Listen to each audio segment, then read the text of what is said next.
Aquí está. Bueno, ¿qué tal? Buenas tardes a todos. Bienvenidos a una nueva sesión de Jóvenes Economistas Consejo General. Tenemos por delante una tarde, una horita bastante interesante para hablar sobre autónomos, y para ello tenemos por un lado a Natalia Barrales, que nos va a hablar desde el punto de vista fiscal y de su afectación, y por otro lado tenemos a María José Díaz, que nos va a hablar sobre el punto de vista laboral. Ahora pasaré a presentarla. Ya están entrando más compañeros para iniciar la sesión y vamos a darle un minutito de reloj exacto para poder comenzar y que estemos todos para que no nos perdamos nada.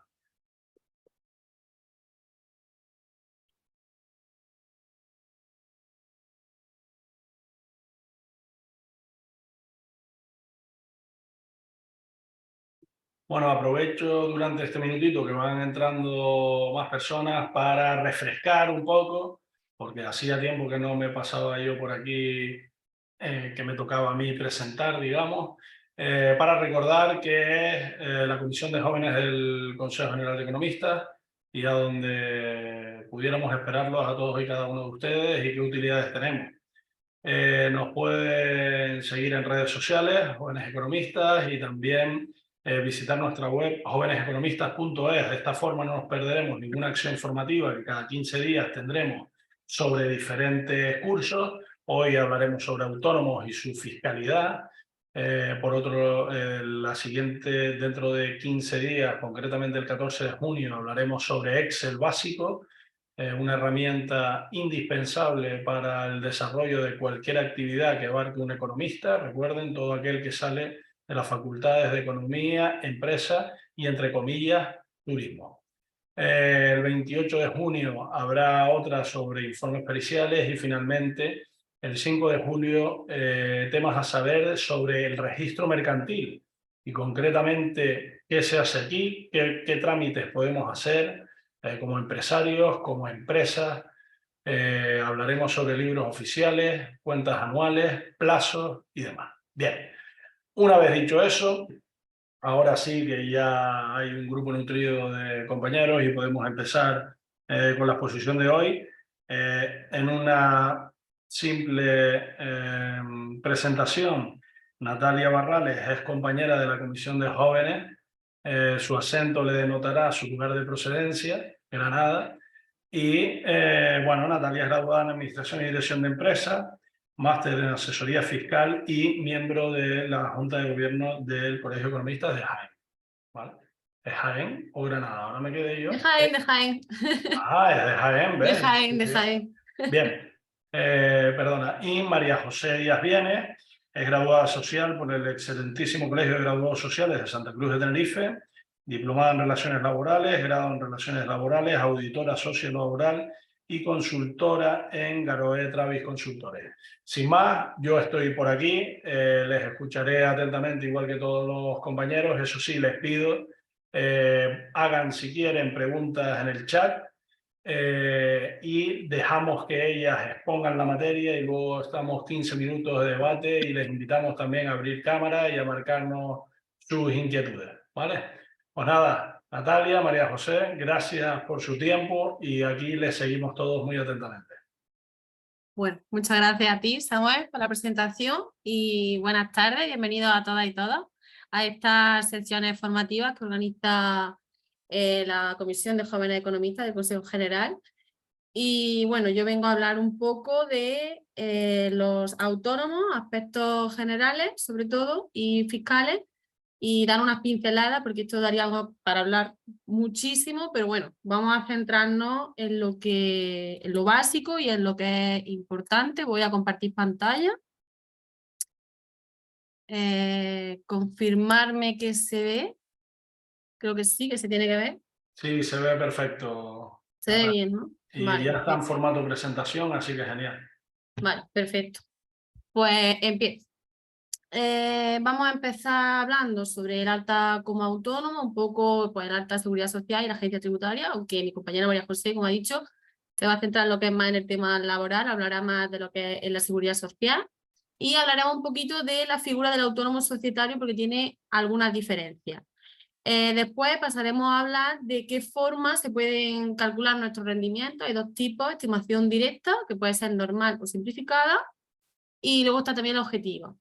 Hablaremos de las retenciones en los servicios profesionales, es decir, las retenciones que hacemos nosotros en nuestras facturas por nuestros servicios profesionales, pagos fraccionados, estimación objetiva, coloquialmente conocida como módulos, que es la otra alternativa de cálculo de nuestros rendimientos, qué obligaciones formales y fiscales tenemos según pues, la tributación que hayamos escogido y el método de estimación, algunos incentivos fiscales y que se conozcan más, y acabaremos con unas conclusiones. Bien, pues como he dicho, el principio es el alta en la agencia tributaria y la seguridad social. En la agencia tributaria se hace a través del modelo 036-037, es el mismo modelo, solo que el 036 nos sirve para empresas y autónomos y el 37 es un poquito más simplificado y es para autónomos. Entonces, la mayoría, lo más general es que si te vas a dar de alta como autónomo, pues lo hagan en el modelo 037 y ya está. ¿Qué se puede hacer con este modelo? Bueno, pues es un modelo censal. Todo lo que vayamos a dar de alta, modifiquemos en cuanto a nuestros datos, nuestra forma de tributar y demás, todo lo tenemos que solicitar ahí. Entonces podemos solicitar tanto el alta nuestra en el censo de empresarios, la solicitud de NIF o del CIF, modificaciones, como he dicho, que tengamos que darnos de alta en algún régimen durante un tiempo y después nos volvamos a dar de baja, o directamente la baja también en el censo de empresario autónomo. ¿Qué nos van a pedir? Pues nuestros datos identificativos, DNI, los datos de la actividad, nuestro nombre y apellido, un teléfono, un correo, los datos de la actividad, un código IAI que se asigna según nuestra actividad sea empresarial, profesional y artística. Hay 3 secciones, la primera para empresariales, la segunda para profesionales y la tercera para la artística. Y también datos por los que vayamos a tributar en cuanto a IRPF, IVA e impuestos sobre sociedades si estuviéramos obligados. Bien, en la Agencia Tributaria Canaria este modelo es el modelo 400, es lo mismo, ¿vale? Y antes de esto se recomienda, a lo mejor es que solicitéis el certificado digital a través de la Fábrica Nacional de Moneda y Timbre, porque se puede acceder a través de él por certificado digital, por clave PIN o por DNI electrónico, pero lo más cómodo al fin y al cabo es un certificado digital. Y esto lo hacemos desde la página esta, solicitamos el certificado desde la web, nos van a pedir el DNI y un correo electrónico, porque a ese correo electrónico nos va a llegar un código, y después nos tenemos que personar en algún centro certificador para que acredite nuestra identidad. Ese centro puede ser la agencia tributaria, la seguridad social. Aquí en el caso de Jaén, por ejemplo, podéis ir al Colegio de Economistas, que también somos un centro certificador, y simplemente acreditáis vuestra identidad. Os pedirán también el DNI y el código que se os envió al correo, y una vez que lo deis, os enviarán al correo el certificado digital y ahí ya lo descargáis, ponéis la contraseña y podéis utilizarlo. Se tiene que ir renovando, eso sí, lo que es cada 2 años, y se tiene que ir renovando. Os pongo por aquí, este es el 036, 037 y el modelo 400 de la Agencia Tributaria Canaria. En cuanto al autónomo societario, bueno, pues es necesario que se reúna alguna de estas condiciones, poseer al menos el 25% de participación de la sociedad y también realizar tareas de dirección o gerencia, es decir, tener un control efectivo de la sociedad, que se vea que tiene funciones directivas.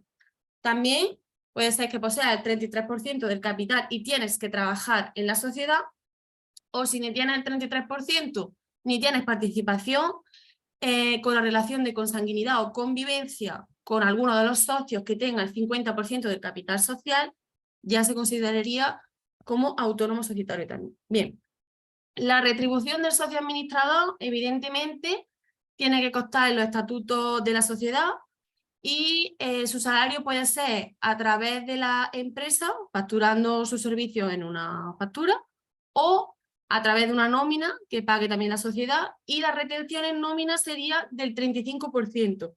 Ahora bien, si nuestros ingresos son menores a 100.000 euros, puede bajarse a un 19%.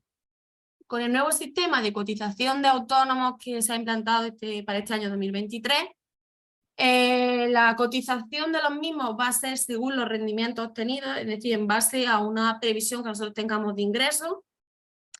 El rendimiento se va a calcular conforme a las normas de la ley del IRPF y existe la posibilidad de deducir un 7% en los gastos generales, pero el autónomo societario pasa a ser del 3%.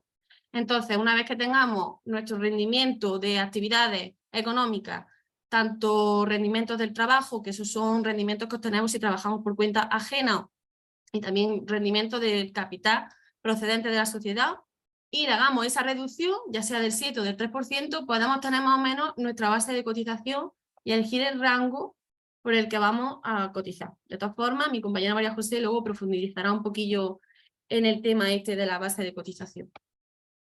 Bien, pasamos a estimación directa, que puede ser normal y simplificada. ¿En qué se diferencia? Bueno, pues la única diferencia que tiene con la normal es que si pasamos a facturar más de 600.000 euros en el ejercicio anterior, tenemos que elegir estimación directa normal. Este método también te permite elegir el método de amortización del inmovilizado que tengamos. Es decir, puede ser lineal, puede ser por dígito o decreciente en porcentaje, que son los métodos que tenemos de amortización. Lo normal, cuando te das de alta como autónomo, persona física, realizar una actividad, lo más normal es que se suelen dar de alta en estimación directa simplificada. Bien, esta modalidad se va a aplicar evidentemente cuando nuestra actividad no esté acogida al régimen de módulo, nuestro ingreso no supera los 600.000, porque como he dicho, si lo supera ya pasamos a estimación directa normal. Cuando no hayamos renunciado a la aplicación, porque es muy importante, cuando nos estamos dando de alta en el modelo 036 y elegimos en el régimen en el que tributar, podemos renunciar a tributar en este régimen y tributar, por ejemplo, en normal. Esto luego va a tener efecto a 3 años, es decir, luego yo el año que viene no puedo decir me cambio a la normal. O sea, si renuncias y te queda una modalidad, tiene efecto para 3 años. Y además, la amortización en este método será lineal de forma constante en la vida que dure nuestro activo. Si tenemos una maquinaria y va a durar 16 años, pues se va a amortizar lo mismo en esos 16 años.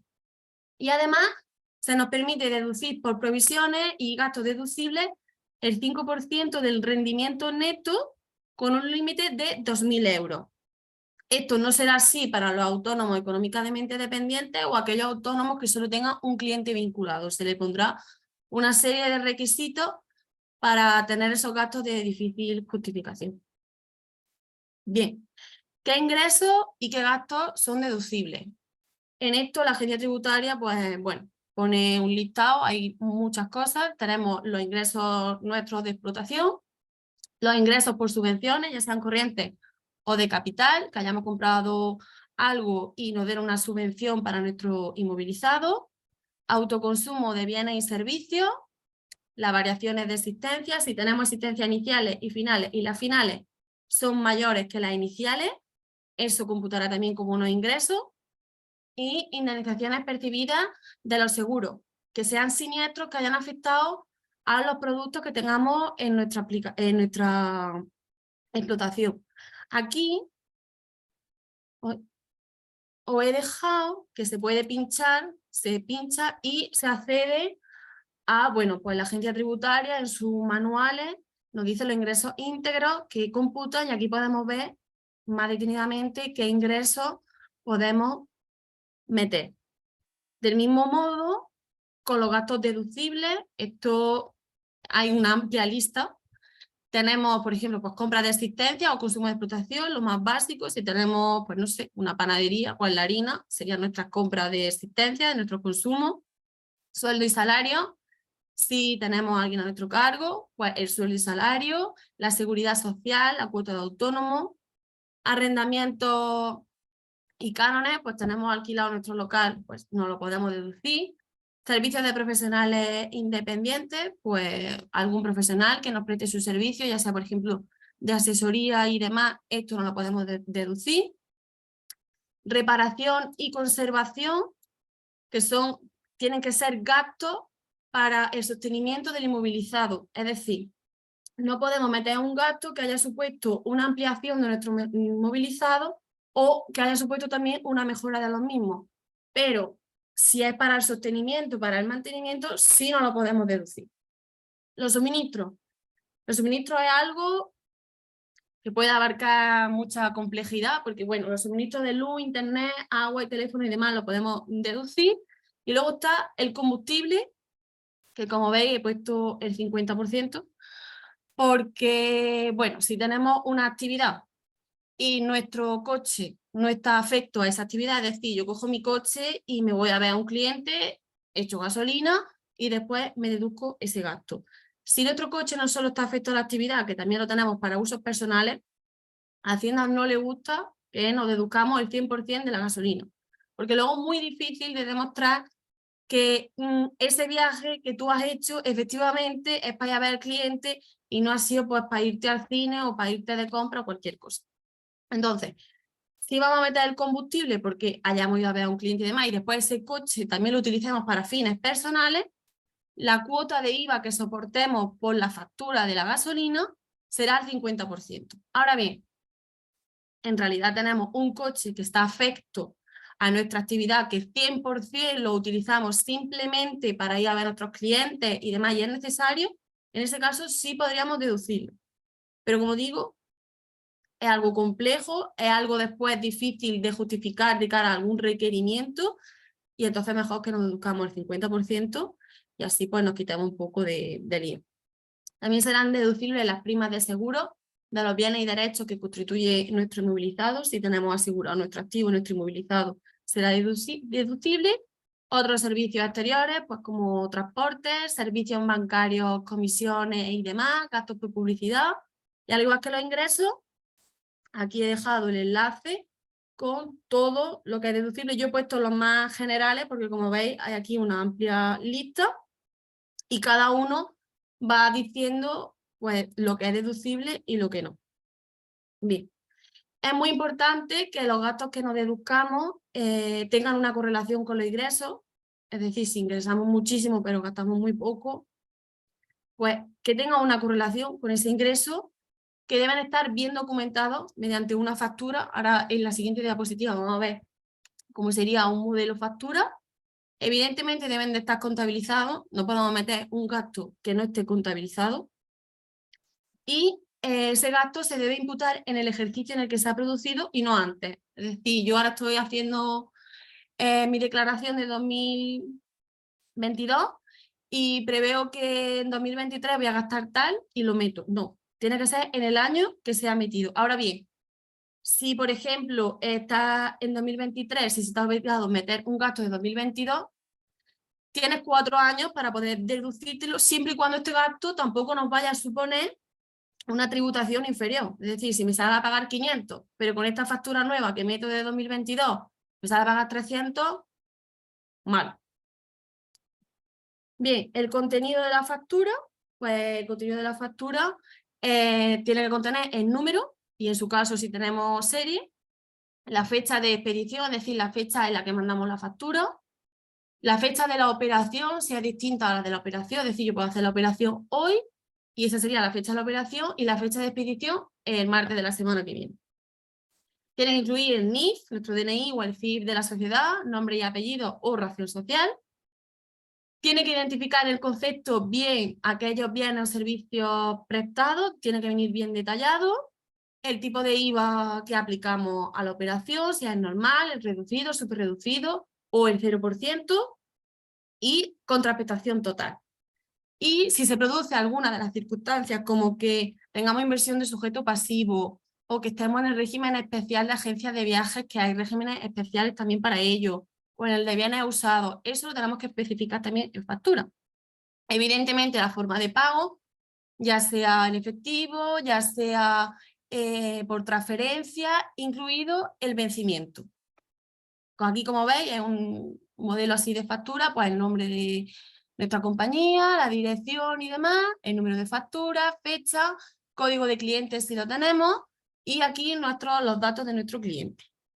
Aquí pues describiríamos todo lo que hemos comprado, o sea, todo lo que vendemos o todos los servicios que prestamos, y base imponible, la tasa del impuesto que aplicamos, la cuota del impuesto y el total.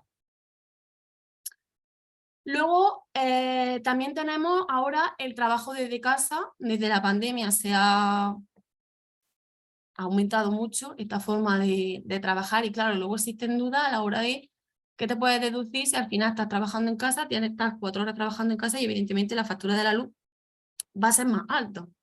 Bien, bueno, podemos trabajar en un inmueble, ya sea un local o sea una vivienda para realizar la actividad y ese inmueble se puede afectar de forma total, es decir, que solo se utiliza para trabajar y entonces tenemos el 100% de la deducción de los gastos, o la afectación de la actividad de forma parcial, es decir, trabajamos en nuestra propia casa. Entonces esos gastos se van a deducir en función de la superficie total que tenga el inmueble y la superficie que nosotros utilicemos. Y ante eso, aplicar un 30%. Es decir, aquí lo pongo como en un ejemplo, imaginaos que la vivienda tiene 90 metros cuadrados y utilizamos un despacho que tiene 30. Pues 30 de esos 90 metros cuadrados suponen un 33,33% de la superficie total de nuestra vivienda. E imaginaos que tenemos de gastos por suministro entre luz, agua, teléfono, internet y demás, 3.575 euros, ¿vale? De ahí decimos, vale, ¿qué me puedo deducir yo de haber estado trabajando en casa? Pues tenemos los 3.575 euros por el 33% de la superficie por el 30% que se le puede aplicar de deducción. Entonces, esos 3.575 euros nos podríamos deducir 357,46 euros en función al porcentaje que utilizamos de vivienda para trabajar. Bien, después tenemos las retenciones en nuestros servicios profesionales en factura y pago fraccionado o pago a cuenta del IRPF. Bien, por un lado, las retenciones de los profesionales, las nuestras, con carácter general, se va a aplicar el 15%.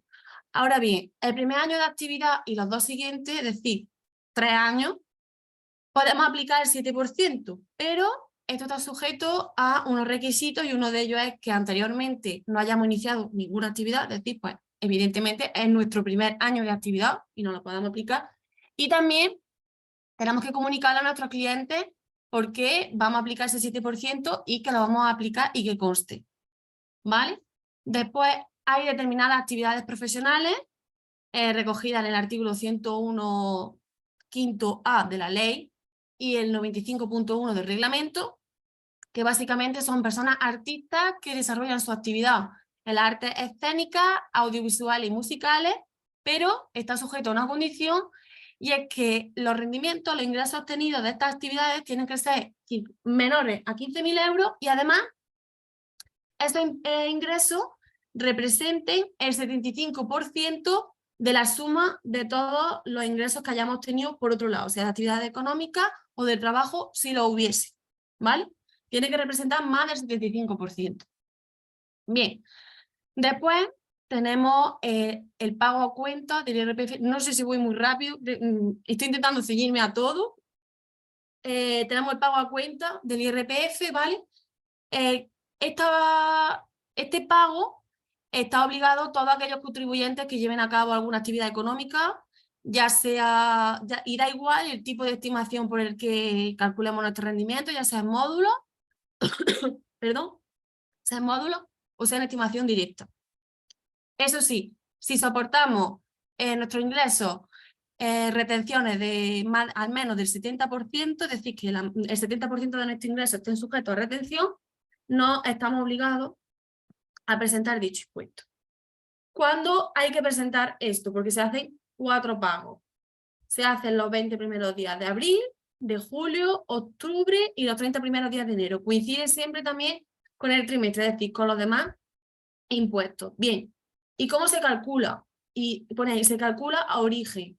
Esto es muy importante porque se van teniendo en cuenta desde el inicio. Es decir, llegamos al primer trimestre, llega abril y tenemos que declarar los ingresos de enero, febrero y marzo. Vale. Pero ahora llega julio y tenemos que declarar el segundo trimestre o el segundo pago. Pues se van a tener en cuenta los ingresos desde enero hasta junio y los gastos desde enero hasta junio. Llega octubre y se tendrán en cuenta los ingresos desde enero a septiembre y los gastos de enero a septiembre. Y así sucesivamente hasta que llegue enero y declaremos tanto ingresos y gastos desde enero a diciembre, es decir, todo el ejercicio. ¿Cómo se calcula? Pues el rendimiento neto de la actividad, ingresos menos gastos.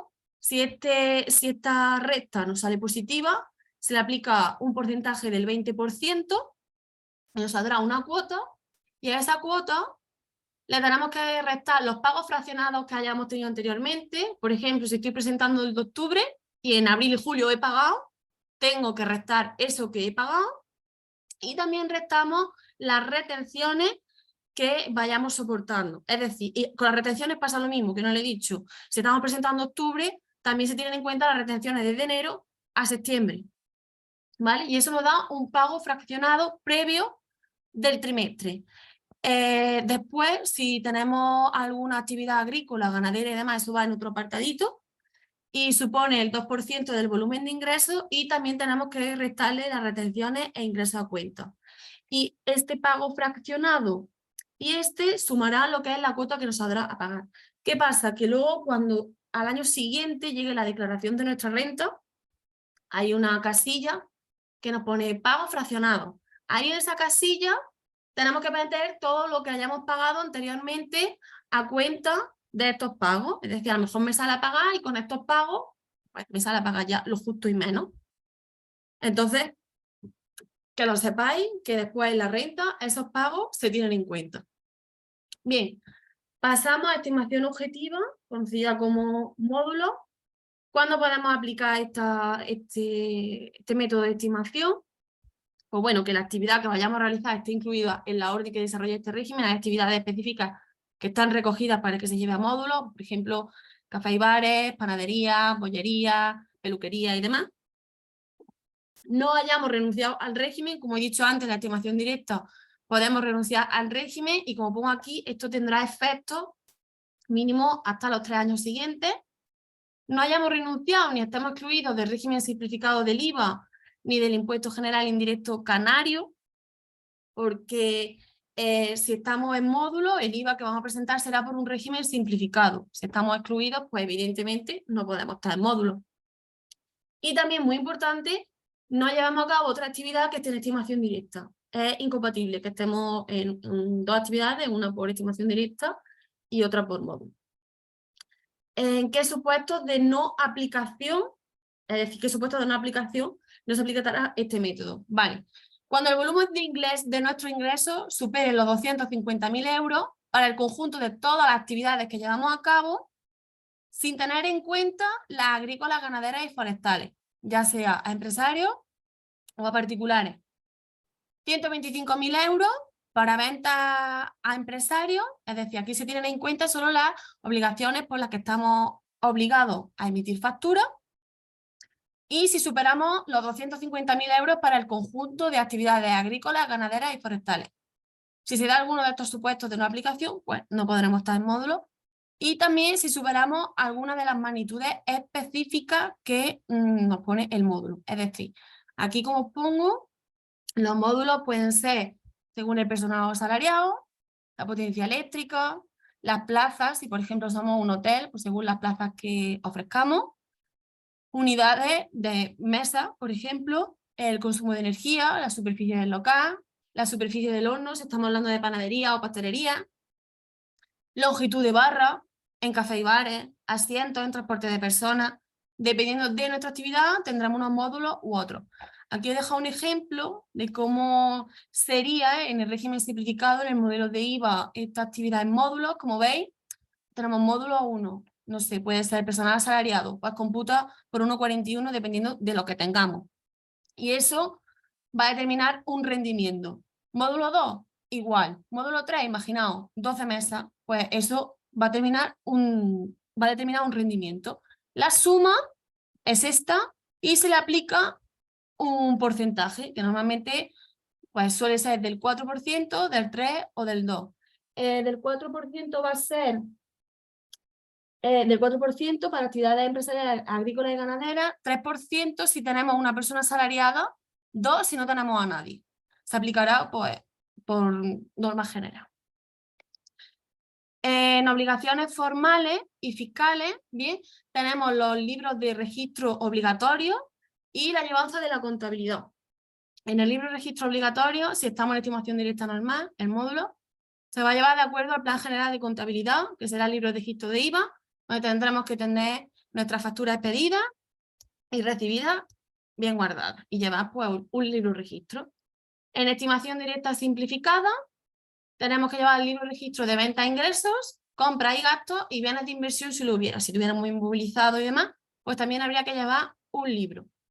En estimación, la primera he dicho estimación directa normal, esta estimación objetiva en módulos, un libro de registro de bienes de inversión si se llevamos a cabo amortizaciones y el libro de registro de venta e ingresos en el que debemos incluir también las subvenciones tanto corrientes como de capital.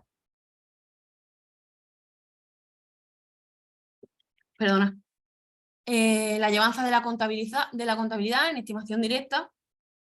Tenemos que llevar un libro inventario, el libro diario de contabilidad y tenemos obligación de confeccionar las cuentas anuales cada año. ¿Cuánto tiempo tenemos que estar guardando la contabilidad? Bueno, pues la normativa mercantil nos dice que 6 años. En Hacienda prescribe a los 4 años, es decir, que si ahora viene Hacienda a hacernos un requerimiento de 2017 ya está prescrito. Pero bueno, como la normativa mercantil son 6 años, pues yo lo que aconsejo es que la dejéis 6 años y así nos quitamos de lío. Bien, en las fiscales os he puesto aquí un poco cuáles son los modelos más que se suelen presentar y a cuáles son cada uno. El modelo 111 tenemos las retenciones y la ingreso a cuenta del IRPF. Aquí se declaran tanto las retenciones de estos trabajadores, retenciones de facturas que hayamos recibido de profesionales, retenciones en ganancias patrimoniales, imputaciones de renta, también en especie, retribuciones en especie. Luego hay una declaración anual referente a este modelo, que es una declaración informativa donde contiene toda la información del año.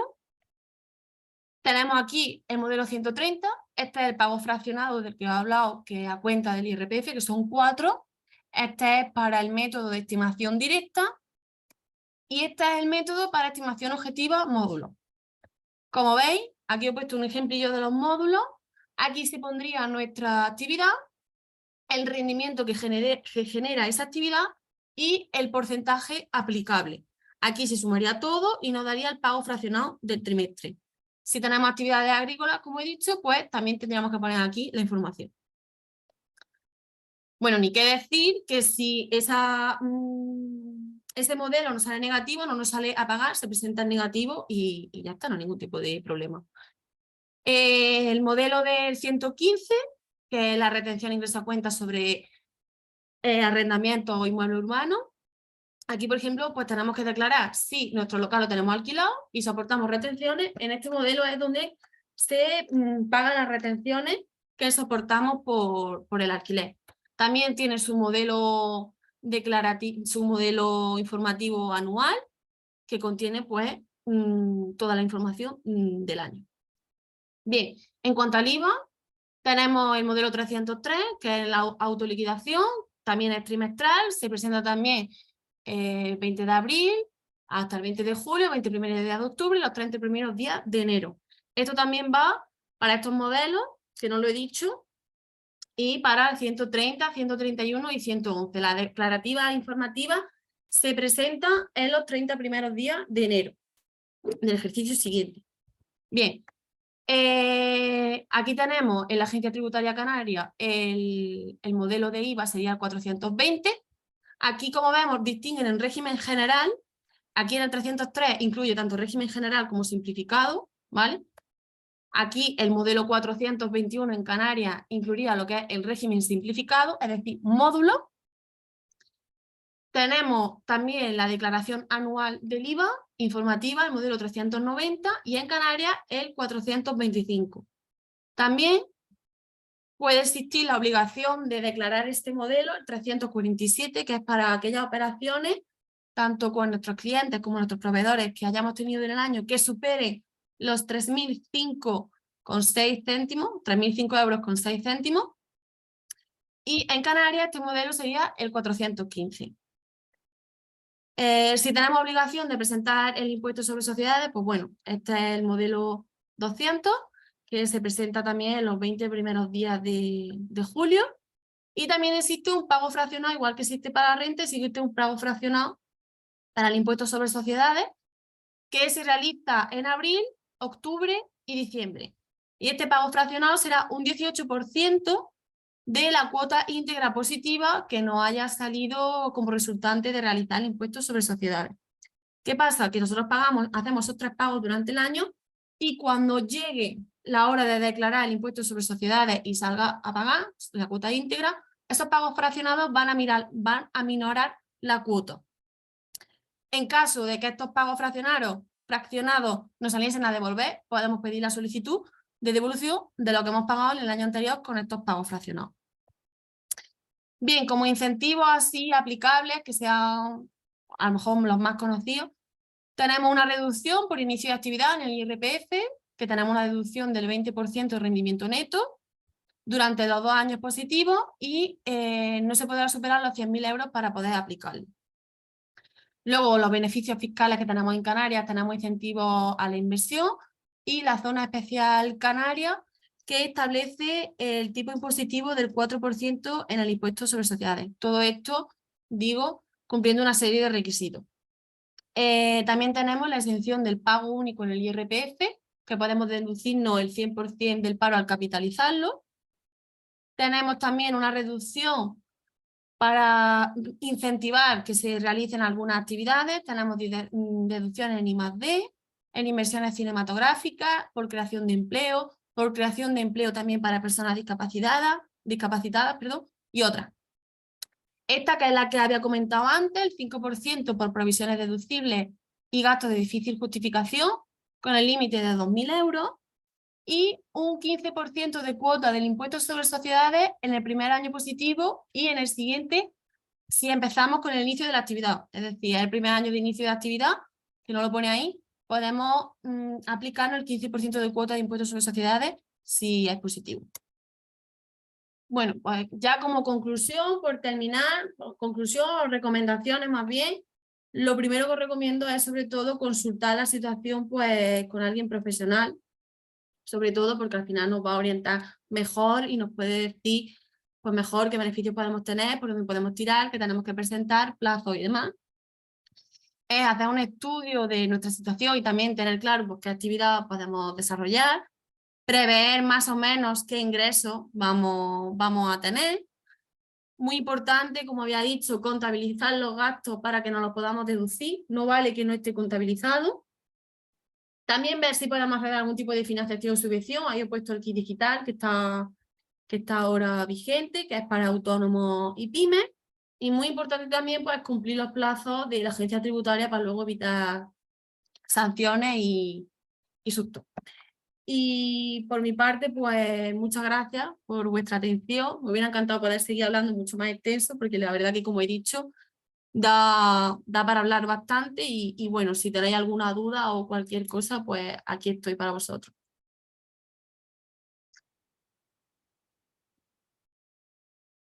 Bien, genial, Natalia, gracias. Yo creo que pasamos directamente a María José para luego establecer el turno de debate-pregunta. María José, cuando quieras, si quieres compartir pantalla y continuamos con la parte de los autónomos y el tema laboral. Hola, buenas tardes, gracias Samuel. ¿Me escuchan bien? Sí, perfecto. Perfecto, genial. Muchísimas gracias por la invitación a esta pequeña charla. Voy a intentar ir rapidito para que los asistentes no se aburran y más que nada trasladar sobre todo nociones muy básicas y que creo que están de rabiosa actualidad. Como todos sabemos, los autónomos en este ejercicio 2000... María José, perdona, comparte pantalla tú, porfa, para que se vea tu presentación. Porque te veo solo en el recuadrito. Tendrás que ponerme como presentación principal o algo así, porque si comparto pantalla no me vais a ver la presentación. Espérate un momento. Me tienes que fijar en el escritorio del Vale, Zoom. yo ya te tengo anclada. Eso. Pero A ver si sé tengo tú el lo ok puedes de los ver. asistentes. Natalia, ¿tú la ves anclada a la...? ¿Sí? Pues venga. Venga, perfecto. O sea, la ves en grande, quiero decir. Genial. Pues yo la veo en grande, yo la veo en grande. Vale, Vamos. confirmamos que todos los asistentes ven perfectamente. Vale, genial. Bueno, pues como les comentaba, la cotización de autónomos está de rabiosa actualidad porque desde el 1 de enero hemos entrado en una fase transitoria de modificación de las normas de cotización y bueno, lo que nos inquieta es cuánto vamos a pagar, qué beneficios tenemos y sobre todo para el colectivo que hoy nos está escuchando, que son los jóvenes empresarios, los jóvenes que se dan de autónomos, pues bueno, pues lo que más les interesa es cuánto van a pagar y qué beneficios van a tener. Bueno, pues todos aquellos trabajadores autónomos que se den de alta por primera vez en su vida, nunca habían estado de alta, o aquellos autónomos que habiendo estado de alta alguna vez haya pasado más de 2 años desde que lo estuvieron, o 3 años si ya disfrutaron de una tarifa plana anterior, podrán beneficiarse de la nueva tarifa plana. Recordemos que hace unos años la tarifa plana era de 50 euros, ya para este ejercicio 2023 es de 80 euros para las contingencias comunes. Obviamente las contingencias profesionales estarían en una pequeña cuota, estamos excluidos los de tarifa plana de la protección de prestación por cese de actividad, que es algo parecido al desempleo del autónomo y que lo pagan las mutuas de accidentes de trabajo y enfermedades profesionales. Entonces esa cuota que tenemos durante los 12 primeros meses de actividad, con independencia de los ingresos que vayamos a tener, disfrutaremos de esa cuota de 80 euros. ¿Y qué pasará los 12 meses siguientes? Bueno, pues cuando esos ingresos anuales sean inferiores al salario mínimo interprofesional, seguiremos disfrutando de esa tarifa plana.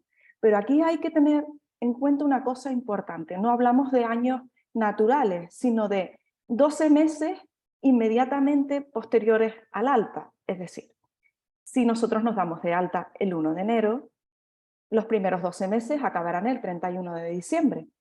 Pero si nosotros nos damos de alta el 1 de julio, los 12 primeros meses acabarán el 30 de junio del año siguiente. Entonces, ¿qué pasa con el segundo ciclo? Es decir, primer año, tarifa plana, sin límite de ingresos, pero el segundo año, para poder seguir disfrutando de esa tarifa plana, tendremos en cuenta, si afecta a 2 ejercicios, que esos 2 años naturales, el requisito de no superar el SMI, afecta a esos 2 ejercicios. Lo explico de una manera más sencilla. Yo me doy de alta el 1 de julio del 2023. Pues el primer año que disfrutaré del beneficio de pagar esa cuota reducida será hasta el 30 de junio del año siguiente, del 2024. Ahora tenemos que tener en cuenta que nuestros rendimientos netos durante los 12 meses siguientes, es decir, el último semestre del año siguiente y el primer semestre del segundo año, no hayamos superado ese rendimiento neto. Para aquellos autónomos que tengan un grado de discapacidad igual o superior al 33%, o que sean víctimas de violencia de género o víctimas de terrorismo, ese beneficio de 12 más 12 se amplía 3 años más y pueden tener un beneficio de tarifa plana durante los 5 primeros años de actividad. Los autónomos en las provincias de Cuenca, Soria y Teruel tendrán ese beneficio durante los 36 primeros meses de actividad. Y no pueden tener tarifa plana los familiares de los trabajadores autónomos por consanguinidad o afinidad hasta segundo grado. Bueno, pues como les comenté, estamos en una fase transitoria que empezó este año, el 1 de enero, y cuya implantación definitiva se hará en el 2032. Actualmente están publicadas las tablas de cotización del ejercicio 2023, 2024 y 2025. Pero lo que a todos nos interesa saber es cuánto vamos a pagar de autónomo, porque los que no podemos disfrutar de una tarifa plana porque porque ya la hayamos disfrutado, porque ya se nos haya agotado, tenemos pues una distribución de base de cotización, que es al 28,30 las contingencias comunes, al 1,30 las contingencias profesionales, el 0,90 el cese de actividad, el 0,10 para formación profesional y el 0,60 el MEI, el mecanismo de equidad intergeneracional, que es un nuevo tipo de cotización que todos los que seamos asalariados habremos visto incluido en un 0,1 este año en nuestra nómina de descuento de cotización a la Seguridad Social, y los autónomos también participan en ese mecanismo de equidad intergeneracional. Por lo tanto, un autónomo paga, el que no tenga ningún beneficio a la cotización, un 31,20% de la base de cotización. ¿Eso qué quiere decir? Que por cada 100 euros que tengamos de base de cotización, pues vamos a pagar 31,20%. Bueno, ¿y qué vamos a hacer? Cuando nosotros, como hablaba la compañera Natalia, hay dos formas de ser autónomo. Puede ser un autónomo que ejerce una actividad por cuenta propia, o un autónomo que esté vinculado a una sociedad mercantil, a una entidad mercantil, que sea un autónomo societario. Pero en ambos casos, la cotización, el importe de la cotización, irá reflejada en un procedimiento que hemos abreviado en 4 partes. La primera, nosotros tenemos que hacer un cálculo del rendimiento anual previsto. La segunda parte será que elijamos de la tabla sobre ese rendimiento anual previsto, elegir una base de cotización. El tercer paso sería ajustar y regularizar esa base de cotización. Si hemos visto que el rendimiento neto que hemos calculado nos ajusta y varía, pues lo podremos ajustar. Y al final habrá una regularización definitiva. Vamos a entrar al detalle en cada uno de ellos. El cálculo del rendimiento neto previsto en estimación directa, para que tengamos en cuenta, tendremos que ir a nuestras casillas del IRPF, y para las personas físicas tendremos una deducción del 7% de gastos de difícil justificación, y para los de estimación objetiva también. He puesto las casillas IRPF, voy bastante rapidito porque vamos muy cortitos de tiempo, pero tendrán la presentación para que puedan acceder a ella.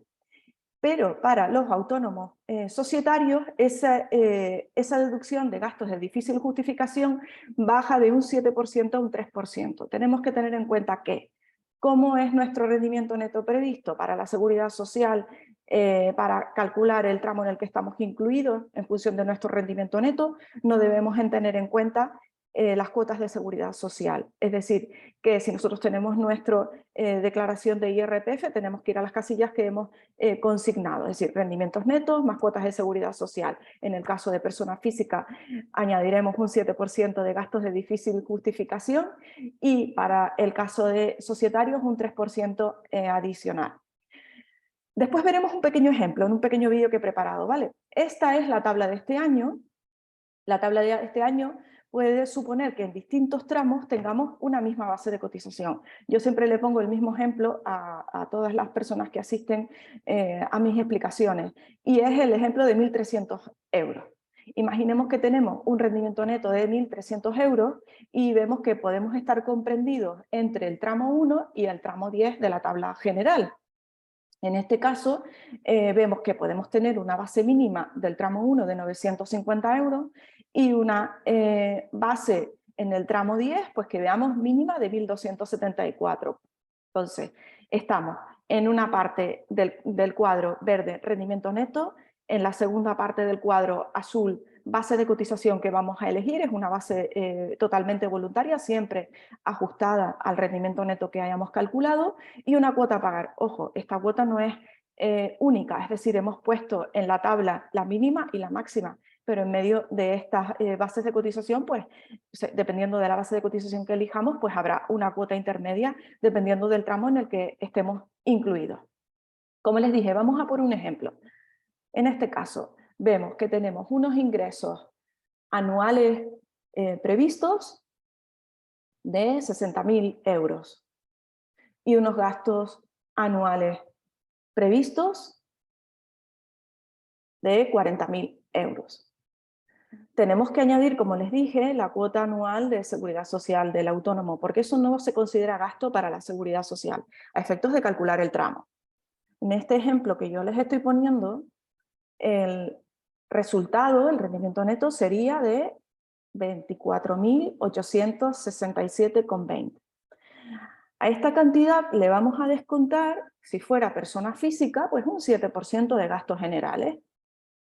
Y el resultado final sería de 23.126,50 euros el rendimiento anual que he previsto. Es decir, estamos hablando de que nosotros hacemos una estimación. En muchos casos no lo podemos hacer porque ni siquiera hemos iniciado actividad. Ese rendimiento anual previsto lo dividimos entre 12 meses y me da una cuota de 1.927,21 al mes. Entonces, de ese rendimiento nos vamos a la tabla. ¿Y en qué tramo estaríamos incluidos? Pues en el tramo 5 de la tabla general. Vamos allá, vamos a verlo un poquito más de cerca. El tramo 5 de la tabla general me dice que para el rendimiento de 1927 puede elegir una base de cotización provisional, ojo, provisional, de 1.300 euros. Elijo esa base, la que he puesto en el ejemplo anterior. ¿Y cuánto voy a pagar si no tengo tarifa plana? Pues la cuota de autónomo que me correspondería sería el 31,20%. Lo que resultaría una cuota mensual a pagar de 405,60 euros al mes. Y ese sería el resumen del ejemplo que hemos puesto. Bueno, vamos a ver. ¿Qué pasa? Hay una serie de peculiaridades. Los autónomos societarios en 2023 tienen una base mínima de 1.000 euros. Y para los que tuvieran una base mínima anterior. En el 2026 esa base de cotización no podrá ser inferior a la del grupo 7 de cotización en el régimen general. Para los familiares, durante el año 2023 no pueden elegir una base de cotización inferior a 1.000 euros al mes. Y para los mayores de 47 años hay una eliminación de topes de cotización anteriores.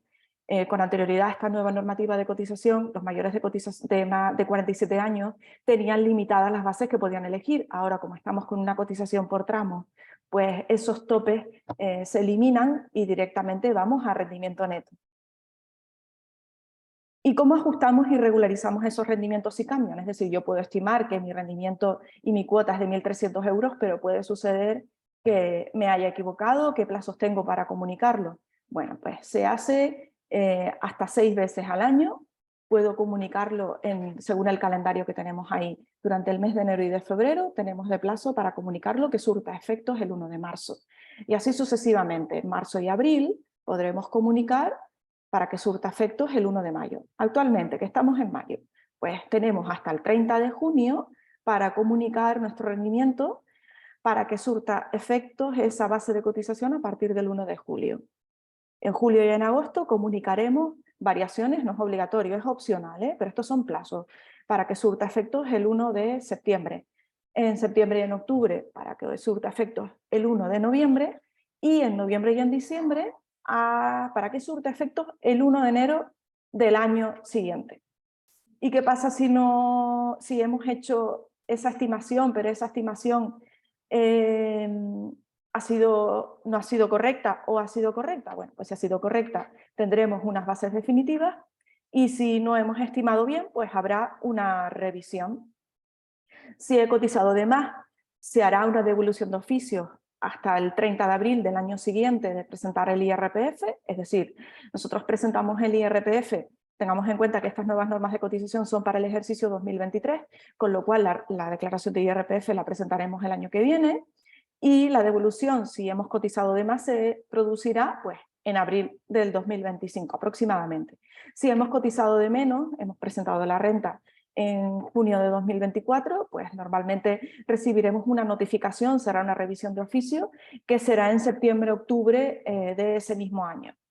Así que, en principio, la revisión de las cuotas se podrán hacer si hemos calculado mal, pero puede ser que hayamos elegido una cuota que esté en otro tramo, que tengamos un rendimiento neto que esté en otro tramo, pero que no afecta a nuestra base de cotización. Entonces debemos ser inteligentes en elegir la base de cotización para que si hay una pequeña variación en nuestro rendimiento neto, si creemos que puede variar, pues que no surta tanto daño esa regularización.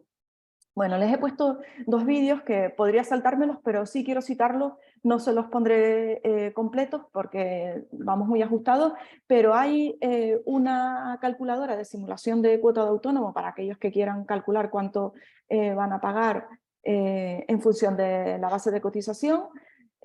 Podemos poner en Google calculadora de cuota de autónomo, es una página web de la Seguridad Social, elegimos un tramo, y en función del tramo que elijamos, pues nos saldrá la cuota que nos salga resultante. Podemos ir basculando en este apartado de aquí y en función de la cuota que vayamos eligiendo, pues irá subiendo, irá bajando y así más o menos nos vamos haciendo una idea. Aunque sí, aquellos que no disfruten de la tarifa plana sabrán que la base de cotización al 31-20% y vendrán el cálculo. Les invito también a que conozcan el portal Importas, porque a través de este portal los que ejercen una actividad por cuenta propia podrán comunicar a través de este portal con su certificado digital las cuotas que estén pendientes de cálculo. Como pueden ver en este ejemplo que yo les había puesto aquí, cuando les pasen la grabación del vídeo y la presentación completa podrán ver el vídeo entero. Pueden calcular pues, cómo sería la presentación de ese rendimiento neto que aún no lo tienen comunicado. Lo comunican y la obtención final de la resolución de haber comunicado esa variación de rendimientos netos. Y por último, hay otra opción que tenemos los profesionales, aquellos, como decía la compañera Natalia, siempre el consejo es consultar a un profesional para que les asesoren en esta materia. Nosotros como profesionales tenemos un portal que es el Sistema Red, a través del cual si el propio autónomo no elige, no tramita de por sí su comunicación de rendimiento neto y su elección de base de cotización, pues nosotros como profesionales tenemos el portal del Sistema Red, a través del cual como profesionales colegiados pues podemos comunicar también el cambio de bases de cotización y comunicación de cuota elegida para los meses sucesivos. Bueno, sin más, he ido como una moto, pero para respetar un poco los plazos, solo un pequeño vídeo que les voy a poner.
Bueno, pues como resumen, es decir, tenemos que calcular rendimiento neto, fijar el tramo, elegir la base, con la base que hayamos elegido tenemos la cuota y al final el IRPF y la base definitiva. Hay una serie de excepciones cuando estamos en ITEC, hay unas bases que no cambian, que son con respecto al mes anterior, pero bueno, eso ya llevaría muchísimo tiempo y el que hemos tenido es muy pequeñito, con lo cual, bueno, creo que he respetado tiempo. No sé si Samuel quiere dar paso a algunas preguntas que puedan tener los asistentes y por mi parte, pues esto es todo. ¿Qué tal, María José? Pues nada, la verdad que vamos, la explicación magnífica, nos ha encantado, yo por lo menos elimino tu anclaje y vamos a ver si hay alguna pregunta en el chat o si alguno de los compañeros presentes se anima a hacerla en directo o a escribir por el chat, tanto para María José como para Natalia. Felicitarlas a las dos, la verdad que Natalia, muy completo tu parte del módulo y muy bien. Vamos a ver. Yo contesté a una pregunta rápida, por si acaso Manuel tenía prisa, que era sobre módulos. Natalia, lo que pasa que luego tú hablaste con el módulo y corrígeme a ver si lo hice bien. No, sí, lo he leído y sí. Por eso ya no he vuelto a escribir porque lo he leído y digo, es tal cual. O sea, al Pues final... para el que no leyó, Manuel preguntaba por el método de estimación objetiva, que qué era eso. Luego Natalia, cuando fue avanzando, lo habló, pero bueno, básicamente estimación objetiva. Natalia, si quieres contestarlo en síntesis. Nada, eso, al final el régimen de distribución objetiva, que se conoce eso como módulo, es al final un régimen en el que, bueno, hay determinadas actividades que la orden de esa estimación van ahí incluidas y esas actividades van acorde, pues eso, unos módulos, ya sean unidades de mesa, potencia eléctrica y demás, y a esas unidades van asociadas unos rendimientos, sí, una cantidad de rendimientos y a esos rendimientos se le hace una cuota fija y eso será siempre más o menos, los pagos serán casi siempre los mismos en los 4 trimestres. Yo siempre digo parámetros estadísticos preestablecidos, es decir, en base a unos parámetros, una serie de parámetros, pues vas a tributar en base a ellos porque ya están calculados y simplemente si coincide o no, pues, o sea, si coincide o no, no, si accedes por este método, pues siempre sabes lo que vas a pagar, es la ventaja. La desventaja es que si pierdes dinero, pagas. O sea, Exactamente. ahí queda el matiz y se seguirá profundizando. Bien, te daba las gracias aquí, comentaba también otra compañera Gracias a Greta que si vosotros. se enviaba el vídeo por Zoom. Marcos le contestó acertadamente que se publica en el YouTube de Jóvenes Economistas. Te felicitan, Natalia, la verdad. ¿Qué más? María José, estás para ti. José Luis Villamón dice, ¿y no se puede renunciar a la devolución y cotizar la base por la que se pagó el autónomo, aunque difiera de los rendimientos netos declarados en el IRPF? Samuel, ahora que tenía el audio Vale. silenciado. ¿Y no se puede renunciar a la devolución y cotizar la base por la que se pagó el autónomo, aunque difiera de los rendimientos netos declarados en el IRPF? Es que posiblemente a lo mejor los rendimientos netos estén dentro del tramo y la base de cotización no haya que cambiar. O sea, que hay que ver cada caso. Sí se puede dar el caso, por ejemplo, de las personas que vengan ya con una base de cotización con anterioridad al 1 de enero de este año que sea superior a los rendimientos netos que tienen y si no la bajan la pueden mantener, pero en otro caso no. Genial, gracias María José. De nada. Natalia, esta es para ti. Yo tengo mi opinión también, que voy después de ti. Dice Iván, ¿a partir de qué nivel de rendimiento neto es mejor pasar a SL en lugar de a persona física? Eso es un poco, pues sí, es un poco subjetivo, pues depende de cómo vaya tu negocio, como tú preveas también que va a ir tu negocio próximamente, si prevés que durante los siguientes años pues va a empezar a subir ingresos y demás, hay que tener en cuenta que el IRPF es un impuesto progresivo y entonces conforme vas más ganando, vas más pagando. Entonces, si prevemos que vamos a ganar muchísimo, pues no sé, a lo mejor yo te diría entre 40.000 o no sé, 40.000 euros, 45.000 euros anuales, 50.000. Si prevés que vas a empezar a ganar así, pues hombre, pásate a una SL, más que nada porque tiene el impuesto sobre sociedades que uno, si da beneficio el primer año paga el 15% y el segundo año, si da beneficio, también paga el 15% y ya los siguientes años son el 25%. O sea, al final paga una cuota fija independientemente del volumen de ingresos que tenga. Entonces hay que tenerlo muy en cuenta por eso, porque el IRPF al final mide más las situaciones personales y si vas ganando más, pues vas pagando más. Entonces, ahí está.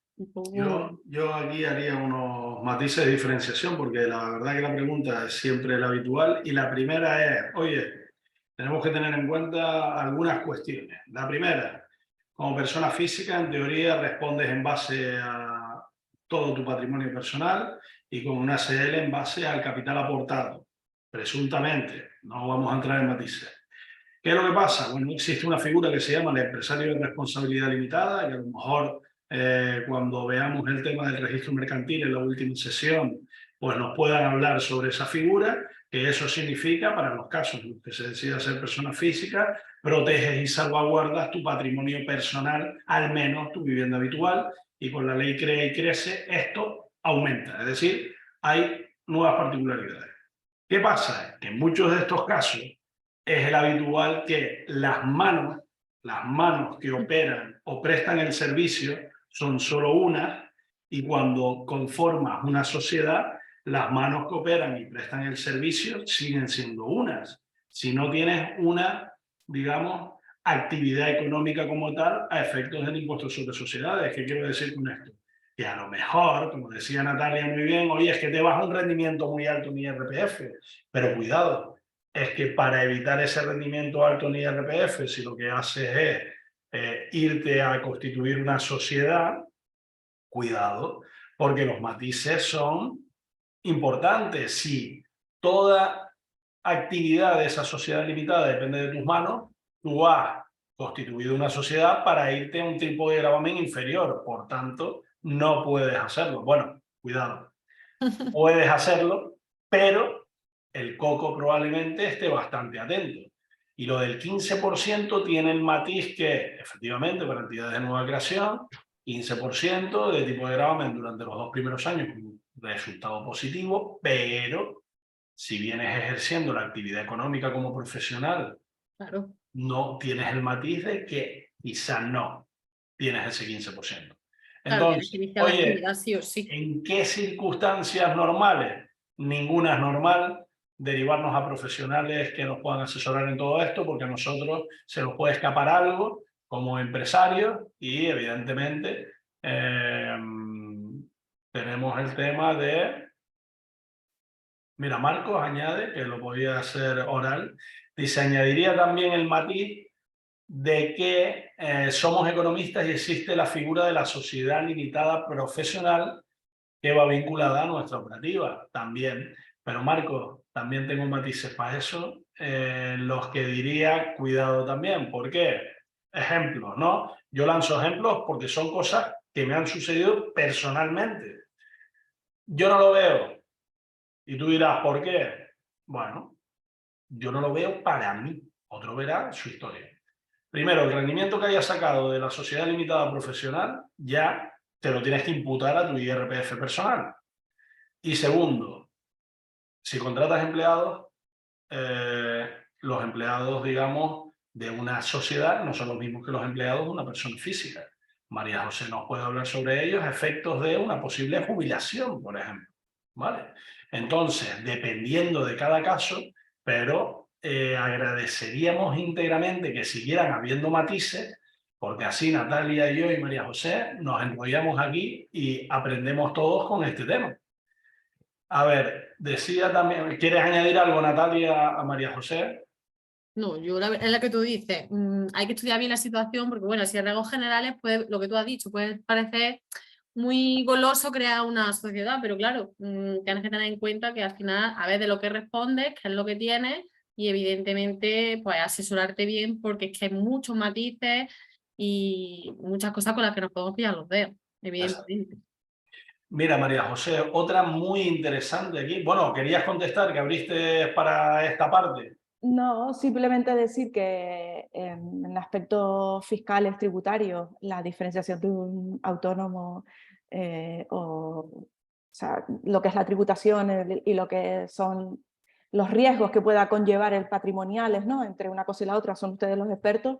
En cuanto a cotización a la seguridad social, pues tiene sus peculiaridades en cuanto a familiares colaboradores, pero incluso ya las tarifas planas son para los societarios, o sea que prácticamente no podría añadir nada más aparte de lo que ustedes ya han comentado. Yo tengo una duda, María José. Dime, Natalia. Si la empresa paga la cuota de autónomo del Sí, socio, sí, ¿eso sería una retribución en especie para puede el ser socio como tal autónomo? o un anticipo salarial. Para mí es más un anticipo salarial de su nómina. Vale, y en contabilidad, por ejemplo, ¿cómo denotaría? ¿Como un gasto? ¿Lo metamos como No, vamos gasto? a ver, nosotros tenemos distintos tratamientos en el despacho porque dependiendo de la figura o de la forma en la que se pague, pero nosotros tendemos más a abonarlo como una retribución bruta, una retribución salarial bruta dineraria, de la cual una parte se paga esa cuota de autónomo y se hace un descuento de anticipo a final de mes en la nómina y ya está. O sea, y se trata como retribución normal. ¿Por qué? Porque informar como retribución salarial en especie y después ese pago a cuenta como gasto de seguridad social supone, ya lo hemos visto, una duplicidad en cuanto a la información de gastos deducibles en el IRPF, porque Claro. vemos que los datos fiscales informa tesorería y que después en 190 también va, y al final es un jaleo. Es un jaleo y nos resulta muchísimo más sencillo por tema administrativo. Al final cuando ustedes, que son los que hacen las declaraciones del IRPF, tienen que tratarlo, resulta muchísimo más sencillo imputarlo como una retribución dineraria íntegra, descontar la parte del autónomo como un anticipo salarial y ya está. Y listo. Y Vale, listo. gracias. Yo apunto matices también aquí para que sea gasto deducible para quién. Es decir, si el autónomo lo paga la sociedad y figura, como dice María José, como una retribución dineraria o una especie, me da igual, genial. Pero si no, el autónomo, evidentemente, eso es una Pero Natalia ha libertad. preguntado No, si lo claro, paga la claro. sociedad. Yo lo Ah, decía por por la eso. sociedad, Sí, sí, ¿sabes? Porque sí. me ha pasado mucho que, claro, no sabía a lo mejor qué criterio contable a la hora de contabilizar. Digo, claro, es que tampoco es un mayor gasto, ¿sabes? Porque al final... No, claro, pero por eso, que si lo paga la sociedad realmente Claro, y no lo imputas como un rendimiento, es un gasto no deducible. exacto. Ese era el matiz. Vale, tenemos otra pregunta, María José, que me pareció súper interesante, que dice Francisco Lozano. Entonces, con esta reforma, ¿se conseguirá equiparar las prestaciones de los autónomos al régimen general?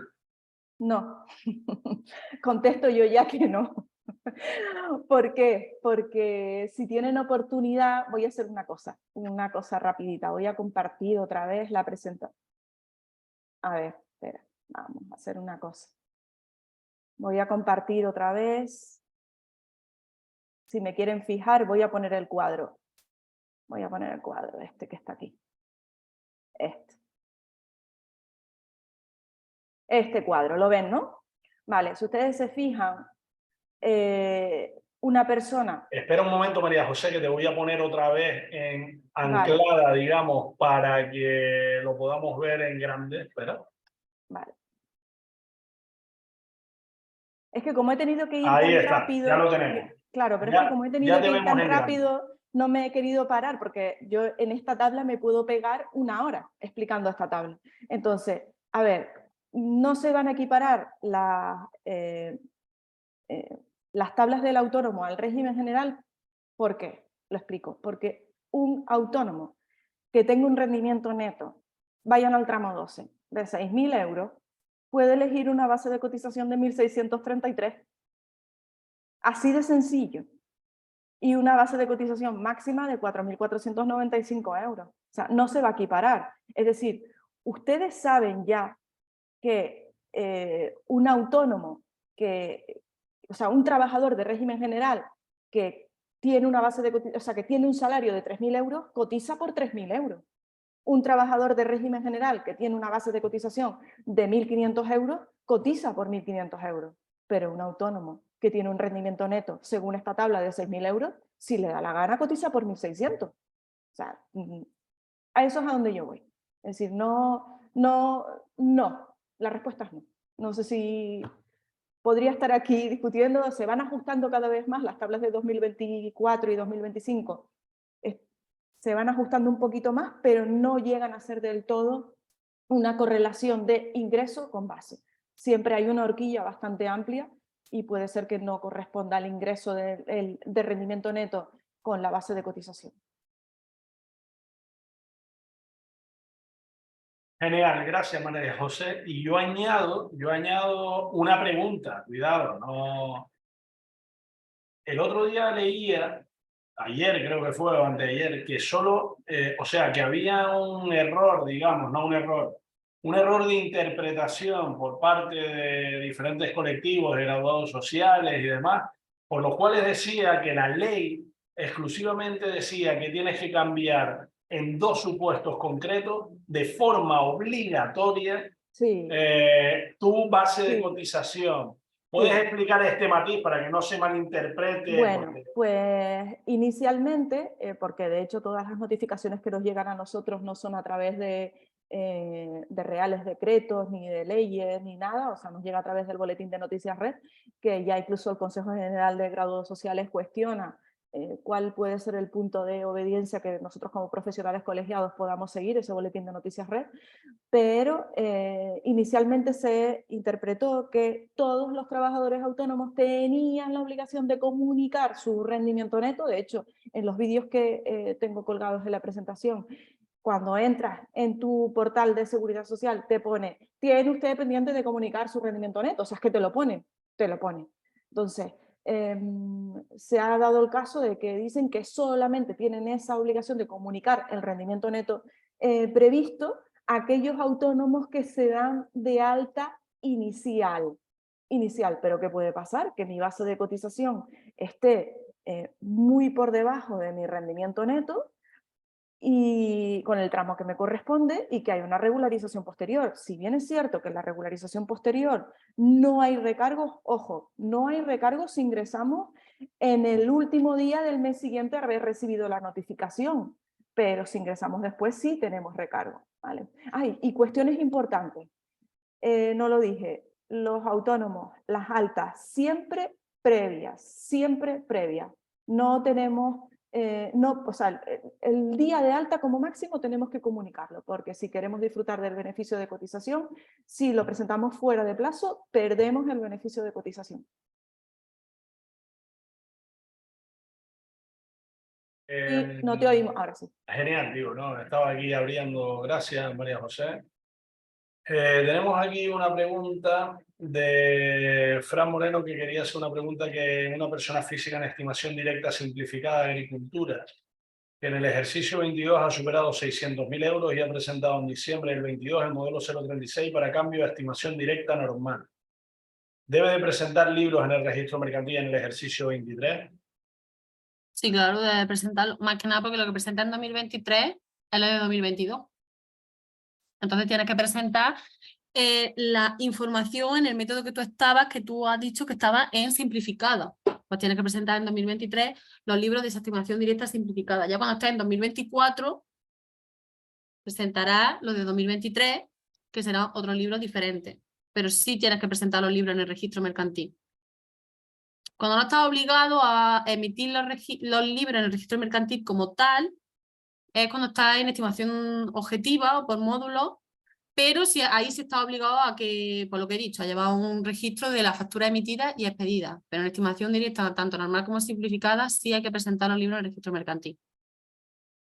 Espérate, porque iba a enseñar una cosa aprovechando, que es que el otro día, para este tipo de preguntas, cuando... Espérate que voy a compartir aquí pantalla, pero necesito acordarme, sí, manual de arranque. Mira, cuando tengamos determinado tipo de duda, espera, que este no es el interactivo. Bueno, da igual, cojo este. Voy a compartir pantalla un momentito. Genial.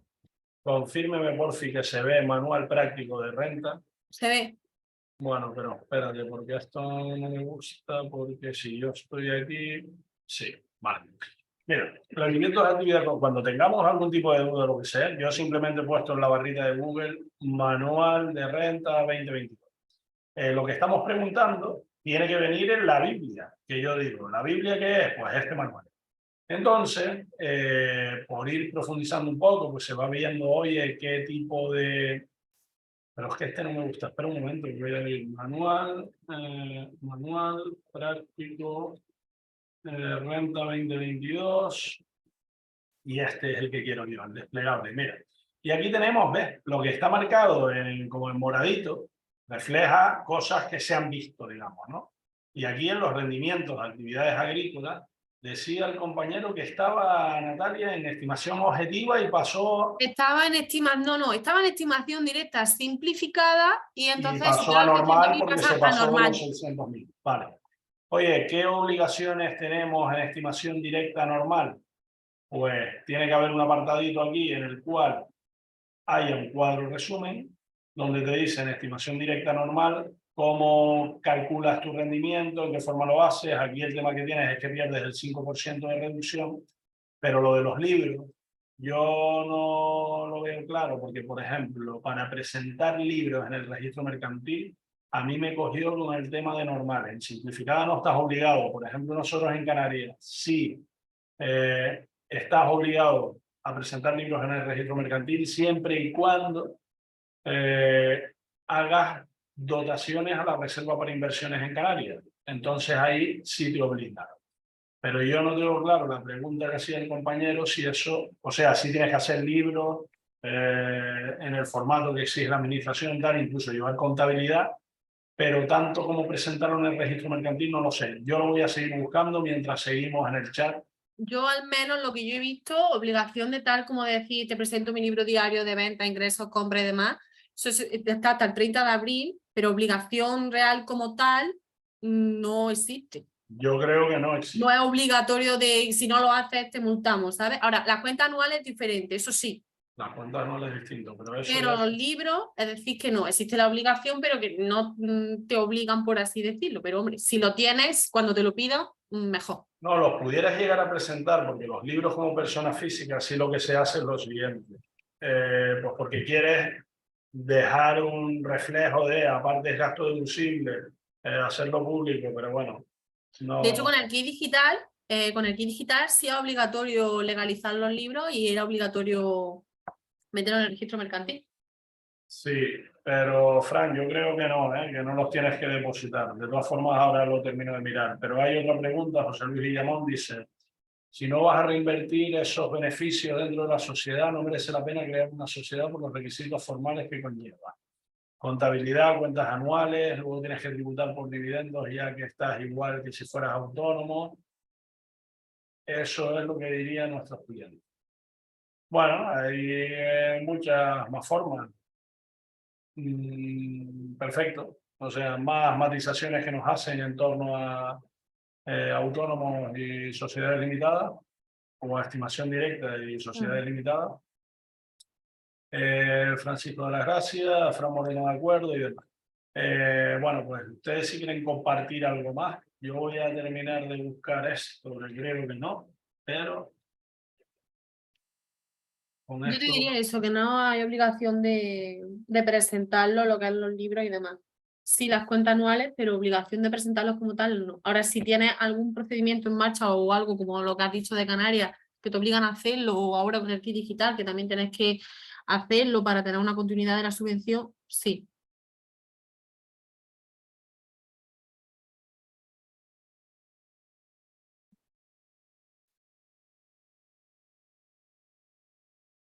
Bueno, aquí no lo vamos a encontrar ahora. Está claro que una persona física puede legalizar libros, pero tanto así como que esté obligado a la legalización de libros al registro mercantil, Claro. Luego, sí yo es verdad que efectos de... no lo veo. Yo, en mi caso, el que conozco yo, es como nuestro régimen económico y fiscal, que evidentemente sí te obliga en el supuesto de que la empresa, o sea, de que la empresa, de que la persona física dote. Entonces sí es relevante. ¿Vale? Podemos también tener un requerimiento de Hacienda y que nos digan que presentemos libro registro de venta, ingresos, compra y gastos y libro registro de Sí, bienes de inversión. claro, pero los Claro, libros eso es registro... bueno tenerlo preparado, que aunque no sea obligatorio mercantilmente, efectos fiscales, No, pero escucha, Natalia, es que la diferencia está ahí. Vamos a ver. claro, Los libros registros son obligatorios, pero lo que no es obligatorio es presentarlo al registro mercantil, que eso es otra cosa. exacto. Ese es el matiz. Por tanto, yo entiendo que no tiene que presentar libros obligatoriamente al registro mercantil. Si quiere hacerlo, que lo haga. Eso sí, sí tiene obligación de llevar los libros registros de ingresos, gastos y bienes de inversión. Eso sí, ¿vale? Pues nada, Natalia, María José, les dejo tiempo para despedirse y yo sin más que gracias por seguirnos. Hemos tenido una charla bastante amena, ha sido un interesante debate al final y que cualquier cosa que necesiten, pues que hagan las aportaciones, que tienen incluso un contacto en nuestra web joveneseconomistas.es. Natalia. Bueno, pues yo nada, agradeceros a todos vuestra asistencia, vuestro interés y sobre todo vuestra atención. Y nada, a mí me ha encantado la charla, me ha encantado el debate, hablar con vosotros. Para mí hoy me estrenaba, así que la verdad que me ha hecho bastante ilusión. Y nada, esperar que haya más sesiones, que podamos compartir muchas más dudas, muchos más debates, que esto siempre hay muchos temas por los que puedan surgir alguna que otra controversia. Y María nada, me José. encanta a todos y un saludo.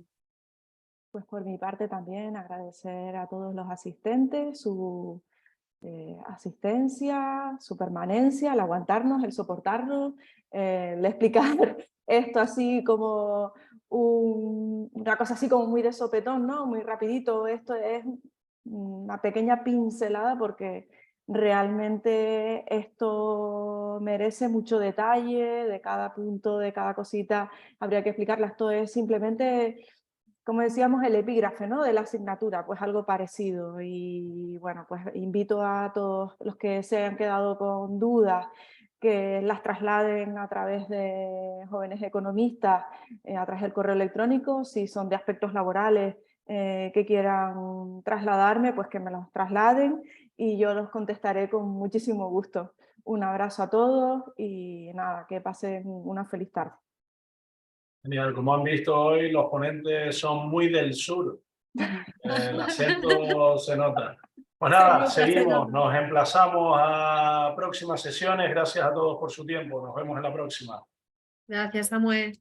Gracias.